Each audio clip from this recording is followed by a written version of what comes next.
ഇനി നമ്മൾ പാലായിലേക്ക് പോവുകയാണ്. കഴിഞ്ഞ ദിവസം പൂർണ്ണമായി മുങ്ങിയ പാലാ നഗരത്തിൽ വെള്ളം ഇറങ്ങിത്തുടങ്ങി. നഗരത്തിലെ പ്രധാന റോഡുകൾ ഗതാഗത യോഗ്യമായെങ്കിലും വൈദ്യുതി ബന്ധം പുനഃസ്ഥാപിച്ചിട്ടില്ല. KSRTC സ്റ്റാൻഡിന് സമീപം നേരിയ വെള്ളക്കെട്ടുണ്ട്.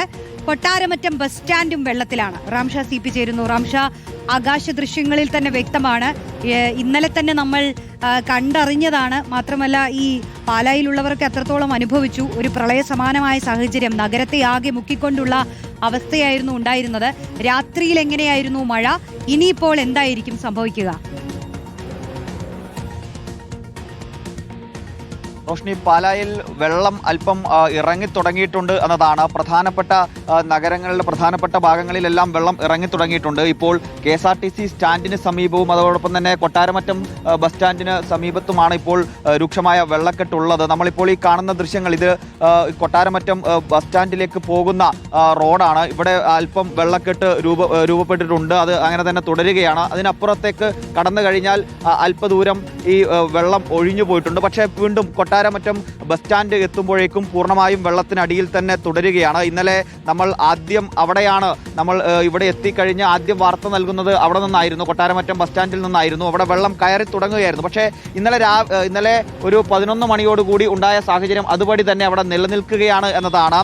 കാര്യമായ നിലയിൽ വെള്ളം ഇറങ്ങിപ്പോയിട്ടില്ല കൊട്ടാരമറ്റം ബസ് സ്റ്റാൻഡ് പരിസരത്ത് എന്നതാണ്. പക്ഷേ മറ്റു ഇടങ്ങളിൽ വെള്ളം ഇറങ്ങി തുടങ്ങിയിട്ടുണ്ട്.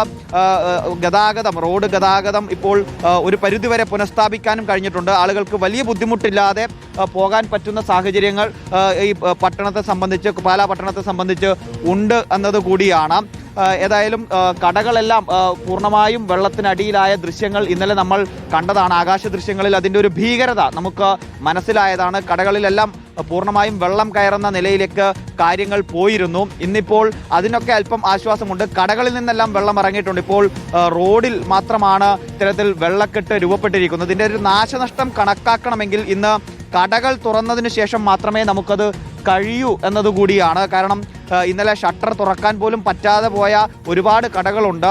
സാധനങ്ങൾ മാറ്റാൻ പറ്റാതെ പോയ ഒരുപാട് കടകളുണ്ട്. അവർക്കൊക്കെ ഇന്നിപ്പോൾ ഷട്ടർ തുറന്ന് കടയ്ക്കകത്ത് കയറിയാൽ മാത്രമേ എത്ര വലിയ നഷ്ടമാണ് സംഭവിച്ചിട്ടുള്ളത് എന്ന് മനസ്സിലാക്കാൻ കഴിയൂ. ഇവിടുത്തെ നാട്ടുകാർ പറയുന്നത് ഇതുവരെ ഒരുപക്ഷെ 2018 പോലും ഇല്ലാതിരുന്ന അത്രയും വലിയ വെള്ളക്കെട്ടാണ് ഇന്നലെ ഇവിടെ രൂപപ്പെട്ടത് എന്നതാണ്. നമുക്കൊപ്പം നാട്ടുകാർ ചിലർ കൂടി ചേരുന്നുണ്ട്. ചേട്ടാ, വലിയ വെള്ളക്കെട്ടായിരുന്നു. ഇപ്പോൾ വെള്ളം ഇറങ്ങി തുടങ്ങി. സാധാരണ ഇത്രയും സമയം വെള്ളം നിൽക്കാറുണ്ടോ വെള്ളം കയറിയാൽ?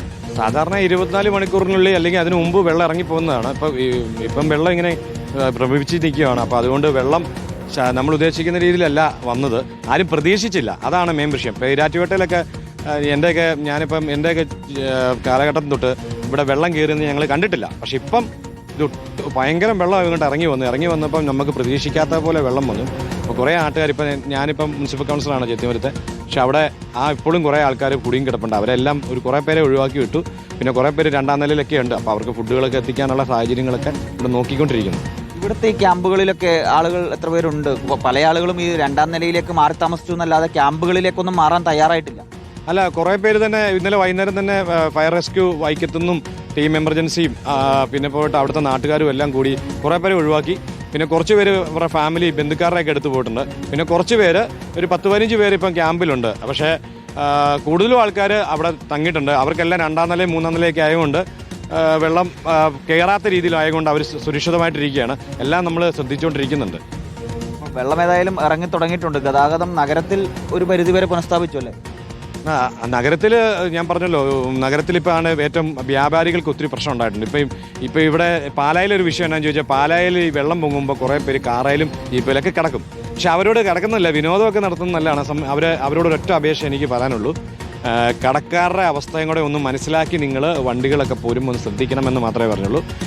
അതുപോലെ തന്നെ വ്യാപാരികളുടെ നഷ്ടങ്ങൾ എത്രയാണെന്ന് നമുക്ക് തിരിച്ചറിയാൻ പറ്റിയിട്ടില്ല. അതുപോലെ വീടുകളുടെ നഷ്ടം, വീടുകളിൽ ഫ്രിഡ്ജുകൾ, വാഷിംഗ് മെഷീനൊക്കെ പോയിട്ടുണ്ട് വെള്ളം പെട്ടെന്ന് കയറിയത് കൊണ്ട്. അതുകൊണ്ട് അതെല്ലാം ഒന്ന് നമ്മൾ ഇവിടെയുള്ള നഗരസഭയും മറ്റു കാര്യങ്ങളും ഇവിടെ അധികൃതരെല്ലാം ഇത് അന്വേഷിച്ച് വേണ്ട നടപടികൾ സ്വീകരിക്കുമെന്നാണ് പ്രതീക്ഷ. അതാണ് റോഷ്നി, ഇവിടെ കഴിഞ്ഞ ദിവസം ഈ കടക്കാരുൾപ്പെടെ നമ്മളോട് പറഞ്ഞ ഒരു കാര്യമായിരുന്നു, ഈ വെള്ളം കയറുമ്പോൾ, അല്പം വെള്ളം കയറി വാഹനം ഓടിക്കാം എന്നുള്ളൊരു സാഹചര്യം ഉണ്ടാകുമ്പോൾ ചില ആളുകൾ വാഹനം വേഗത്തിൽ ഓടിച്ച് റീൽസൊക്കെ ചിത്രീകരിക്കുന്ന നിലയിലേക്ക് കാര്യങ്ങൾ പോകുമ്പോൾ ഈ വാഹനം ഇങ്ങനെ വരുമ്പോൾ സൈഡിലേക്ക് വെള്ളം അടിച്ചു കയറും. അപ്പോൾ ഈ പല കടകളുടെയും ഈ നമുക്ക് കാണാം ദൃശ്യങ്ങളിൽ അതിൻ്റെ സ്റ്റെപ്പിന് ചേർന്നാണ് ഈ വെള്ളം നിൽക്കുന്നത്. ഈ വാഹനം പോകുമ്പോൾ അത് അടിച്ച് വെള്ളം അകത്തേക്ക് കയറുന്ന ഒരു സാഹചര്യം ഉണ്ടാവും. അങ്ങനെ അവരുടെ കടകളിലേക്ക് വെള്ളം വീണ്ടും കയറുന്ന നിലയിലേക്ക് വാഹനങ്ങൾ പോകുമ്പോൾ ഒരു സാഹചര്യം ഉണ്ടാകുന്നുണ്ട്. അത്തരത്തിൽ അനാവശ്യമായ നിലയിലുള്ള വാഹനങ്ങൾ ഓടിച്ചു പോകുന്നത് ഒഴിവാക്കണം എന്നത് കൂടിയാണ് ഇവിടുത്തെ വ്യാപാരികൾ കൂടി അഭ്യർത്ഥിക്കുന്നത്.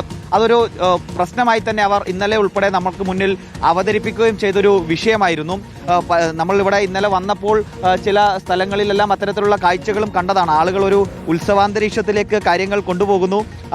വലിയ നിലയിൽ അത് ഒരു ആഘോഷമാക്കുന്ന നിലയിലേക്ക് കാര്യങ്ങൾ പോകുന്നതൊക്കെ നമ്മൾ ഇന്നലെ കണ്ടതാണ്. അതിൽ വലിയ തെറ്റ് പറയുന്നതല്ല, പക്ഷേ അപകട സാധ്യതയുണ്ട് എന്നതുകൂടി നമ്മൾ മനസ്സിലാക്കണം എന്നതുകൂടിയാണ്.